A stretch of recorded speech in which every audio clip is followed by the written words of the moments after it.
Bapak Ibu, saudara-saudari, dan anak-anakku yang terkasih dalam Kristus, berjumpa lagi dengan saya, Romo Thomas Ferry Suharto OFM, dalam acara Sabda Saban Hari. Pada pekan ke-32 ini, bacaan Injil akan diambil dari Injil Matius, bab 25, ayat 1 sampai dengan 14. Pada waktu itu, hal kerajaan surga seumpama 10 gadis yang mengambil pelitanya dan pergi menyongsong mempelai laki-laki. 5 di antaranya bodoh dan 5 bijaksana. Gadis-gadis yang bodoh itu membawa pelitanya tetapi tidak membawa minyak. Sedangkan gadis-gadis yang bijaksana itu membawa pelitanya dan juga minyak dalam buli-buli mereka. Tetapi karena mempelai itu lama tidak datang-datang juga, mengantuklah mereka semua lalu tertidur. Waktu tengah malam terdengarlah suara orang berseru, "Mempelai datang, songsonglah dia." Gadis-gadis itu pun bangun semuanya, lalu membereskan pelita mereka. Gadis-gadis yang bodoh berkata kepada gadis-gadis yang bijaksana, "Berilah kami sedikit dari minyakmu itu, sebab pelita kami hampir padam." Tetapi jawab gadis-gadis yang bijaksana itu, "Tidak, nanti tidak cukup untuk kami dan untuk kamu. Lebih baik kamu pergi kepada penjual minyak dan beli di situ." Akan tetapi, waktu mereka sedang pergi untuk membelinya, datanglah mempelai itu dan mereka yang telah siap sedia masuk bersama-sama dengan dia ke ruang perjamuan kawin, lalu pintu ditutup. Kemudian datang juga gadis-gadis yang lain itu dan berkata, "Tuan, Tuan, bukakanlah kami pintu." Tetapi ia menjawab, "Aku berkata kepadamu, sesungguhnya aku tidak mengenal kamu. Karena itu berjaga-jagalah, sebab kamu tidak tahu akan hari maupun akan saatnya." Saudara-saudari yang terkasih, kata bijaksana atau kebijaksanaan sekarang ini seringkali sudah disalahartikan dan bahkan artinya jadi berbeda atau bertolak belakang dengan maksud sebenarnya. Kalau kita misalnya berkendara, kemudian kita melanggar aturan, kemudian ditangkap oleh polisi, lalu biasanya supaya kita tidak ditilang, supaya kita tidak harus ke pengadilan, kita mulai menyuap dengan mengatakan, "Mohon kebijaksanaannya, Pak." Lalu kalau polisi terima, kita mengatakan, "Itulah bijaksana."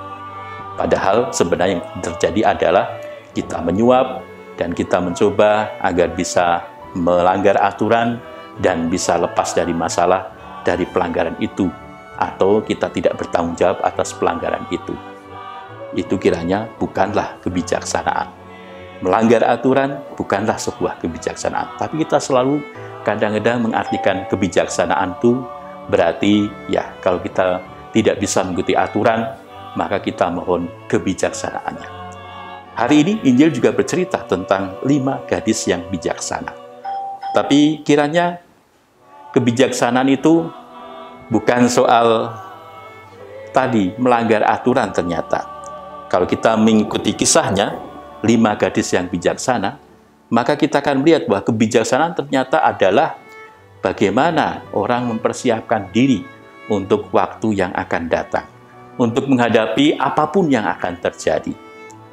Maka dikisahkan dalam Injil tadi, 5 gadis yang disebut bodoh, 5 gadis yang disebut bijaksana.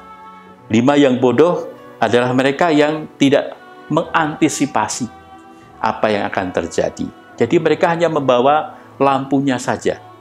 Mereka tidak pikir panjang bahwa nanti mungkin kalau mempelainya lama datangnya, maka lampu akan semakin padam dan tidak ada lagi yang bisa menyalakan kalau tidak membawa minyak. Lain dengan gadis-gadis bijaksana, mereka bisa mengantisipasi apa yang akan datang. Mereka tahu dan mereka berpikir bahwa waktunya tidak jelas, karena itu harus membawa bekal yang cukup.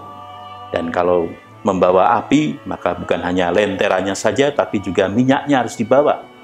Dan memang terjadi apa yang diperkirakan, yaitu pengantin baru datang setelah larut malam, dan 5 gadis yang bodoh tidak siap karena lampunya akan padam. Sementara 5 gadis yang bijaksana tetap siap karena mereka membawa minyak. Kemampuan kita untuk mengantisipasi apa yang akan datang, itulah sebenarnya yang disebut sebagai kebijaksanaan. Bukan ketika kita menghadapi masalah, kita mohon, Pak, nggak usah kita ikut aturan, Pak, nggak apa-apa ya, Pak. Nah, kita menyangka kebijaksanaan itu, kemudian dalam menghadapi aturan kita langgar. Bukan begitu. Kebijaksanaan justru adalah bagaimana kita mempersiapkan diri kita dengan sebaik-baiknya, sehingga kita menghadapi aturan, kita bisa melaksanakannya. Sehingga kita menghadapi masalah, kita bisa mengatasinya. Mengantisipasi hidup kita ke depan, itulah sebuah kebijaksanaan.